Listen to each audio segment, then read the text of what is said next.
We've done the most surprising and most disappointing. We've done the worst of the year. And now it's time for me to talk about the 10 movies that made it to the top 10 list of 2025. Before I dive into my list, go down below in the comment section. Definitely tell me what's your top 10 of 2025. There's several movies in here that are probably going to be on yours that aren't on mine, because it's just my opinions. And I would love to know your opinions in the comment section.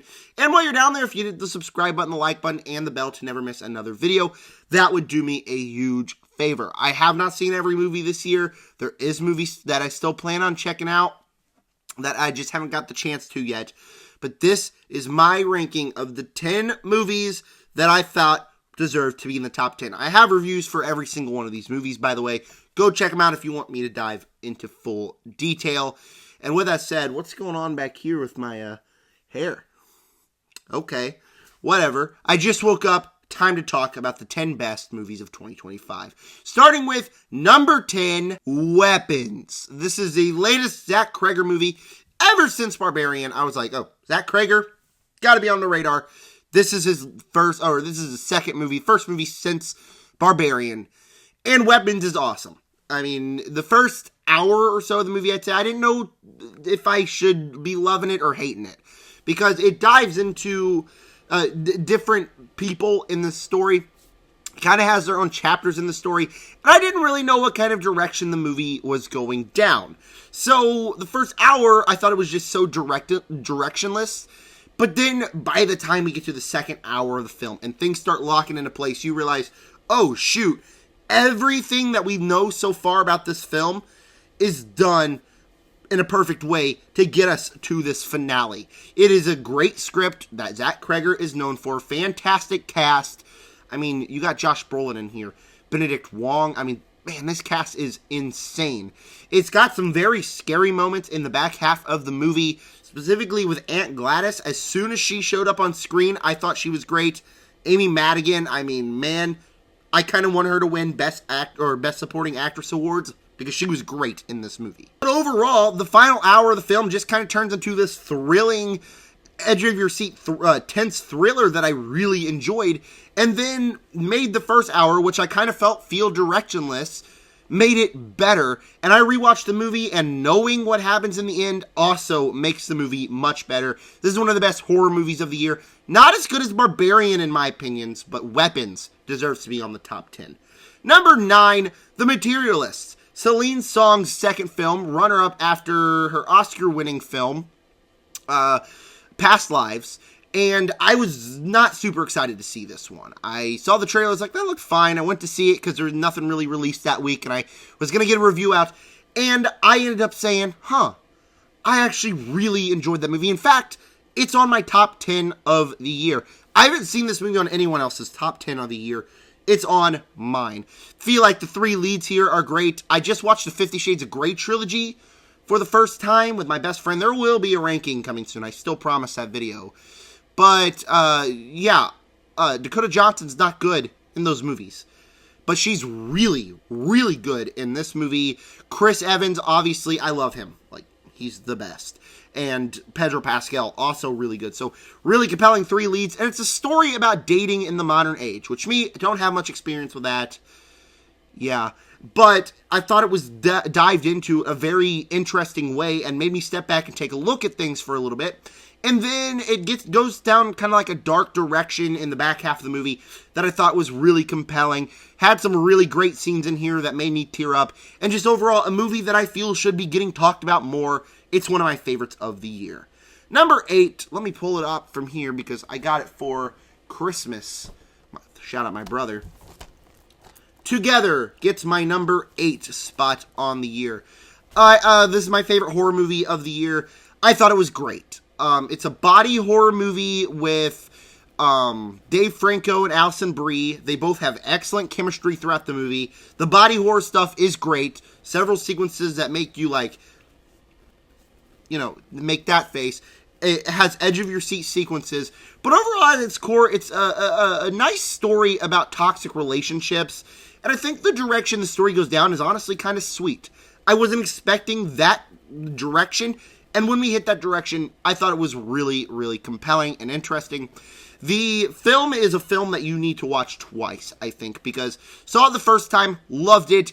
My brother wanted to go see it, so I saw it a second time with him, and I just noticed things throughout the story up until the ending that I was like, oh, this makes a lot of sense. The clues are laid out perfectly. It's a very well done script with clues that are just laid out, and the reveals are equally as compelling. And the final shot of the movie I thought was really, really, really good. So Together is the best horror movie of the year. It has all the horror stuff, but also a sweet story at its center. Number 7, Fantastic Four: First Steps. Now, I grew up a massive Fantastic Four fan. When the first movies came out, I was a kid, and you know when McDonald's has a Happy Meal and you got the toys? I got one of those toy things, and I walked around playing movies in my head with that toy thing. I was a weird kid, okay? But that was my childhood. I love these characters, and the fact that we never got an accurate Fantastic Four movie until this year is offensive to me. So going to the theaters and seeing an accurate Fantastic Four movie makes the little kid in me so happy. You could ask my brother. Sitting there in that theater seat in IMAX, I was like, ooh, ooh. I was like a little kid on Christmas. Ooh, what's next? What's going to happen next? Ooh, ooh, ooh. Freaking out in my seat because these characters mean so much to me, and I loved what they did with the movie. Every one of the performances in here is great. Pedro Pascal, Vanessa Kirby, Joseph Quinn, Ebon Moss-Bachrach. I mean, I think those are the 4 definitive performances of these characters. They all have excellent chemistry with each other.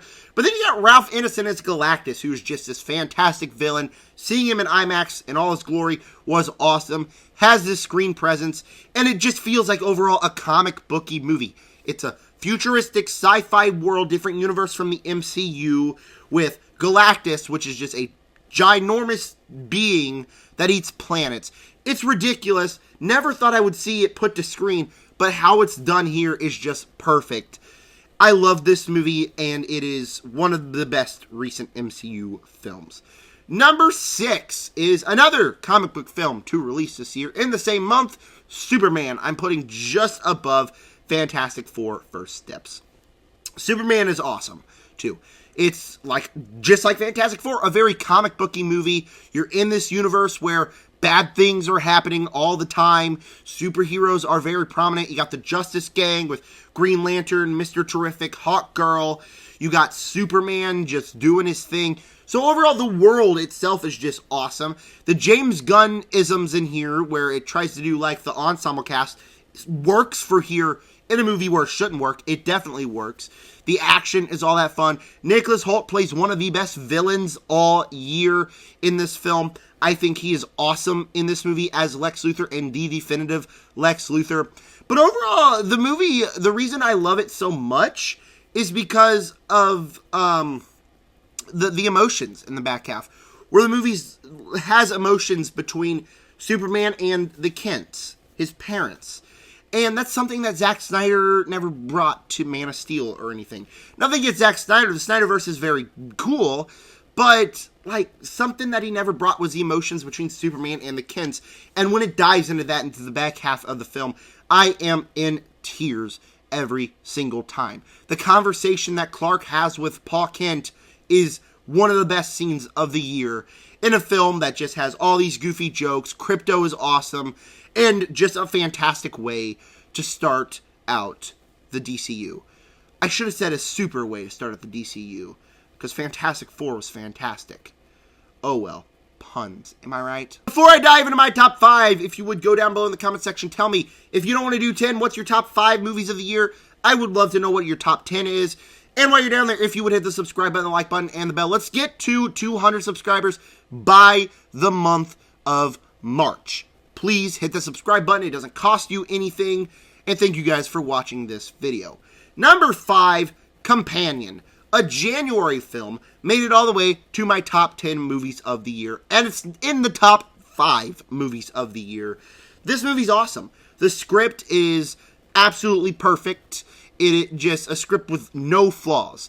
Everything is set up perfectly. If you go into this movie completely blind, not knowing anything about it like I did, you will be surprised. It takes the rug out from under you within the first 30 minutes of the film and just goes kind of on this thrilling joyride throughout the rest of the film. Sophie Thatcher, incredible. Jack Quaid, really fun in here as the villain. And overall, it's just a really entertaining movie. It's 90 minutes long. It goes at breakneck speed. It's very much entertaining. Has some solid emotions here. And the script is one that, without a good script, it wouldn't have worked. But the fact that everything matters and everything is crafted to perfect detail makes this movie still remain in my top 5 of the year and one of the best horror films to release this decade, if you'd call it horror.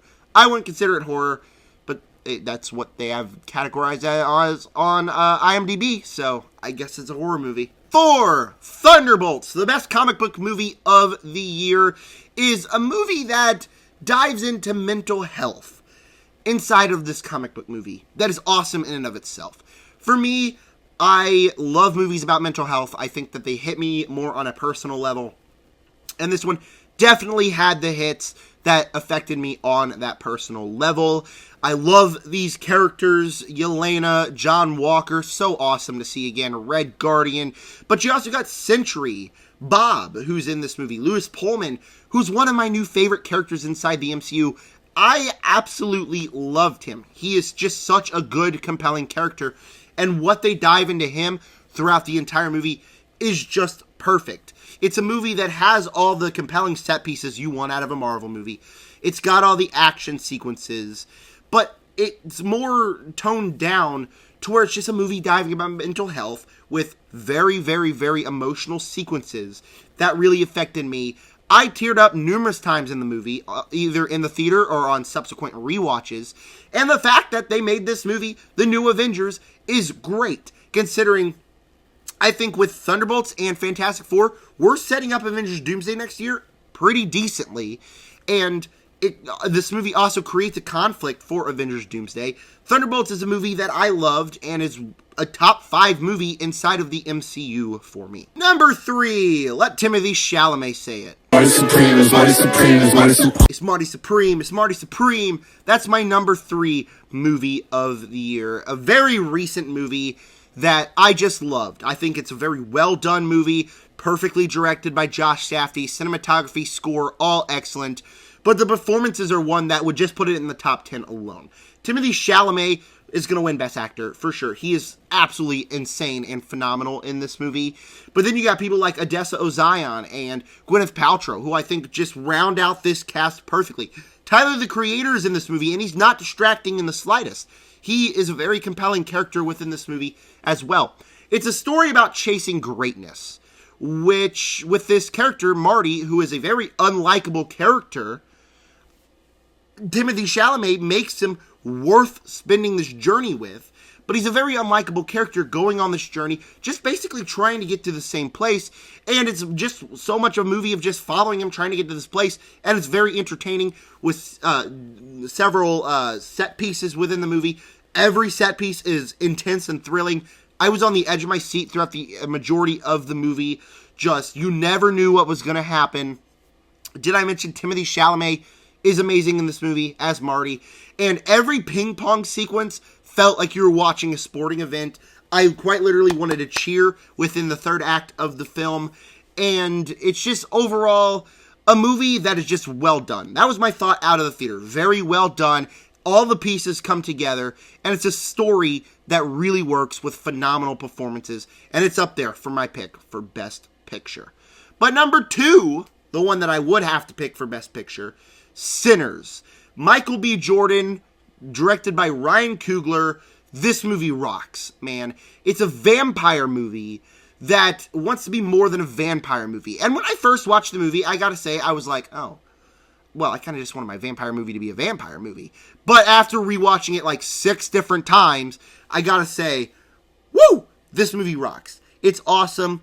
It's a movie that dives into music, which, as music means so much to me, it means so much to the characters in the film, and it's perfect. Speaking of music, the score by Ludwig Göransson is great. All of the songs in the movie are songs that I have listened to for fun, so there's that. All the performances are great. Obviously, you got Michael B. Jordan playing 2 dual roles as Smoke and Stack. He's great, but Miles Canton coming onto the scene, I think this is his first movie, must win Best Supporting Actor. He is incredible in this movie. Jack O'Connell as our main vampire is just thrilling inside of the film.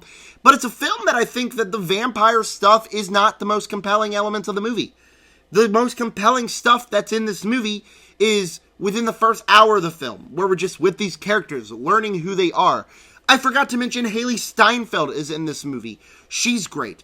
But the most compelling stuff about this movie is being with the characters, finding out who they are, and just hanging out with them, and about the music element, because it's a movie that's very clearly so personal to the director, Ryan Coogler, and all of the cast is killing it out of the park. But when it turns into the vampire movie, it's just equally as entertaining. It's overall a movie that's entertaining from beginning to end, with just very good themes in here, and just a perfect direction by Ryan Coogler. It's got to be my runner-up for Best Movie of the Year. But my number one, the best movie of 2025, The Long Walk.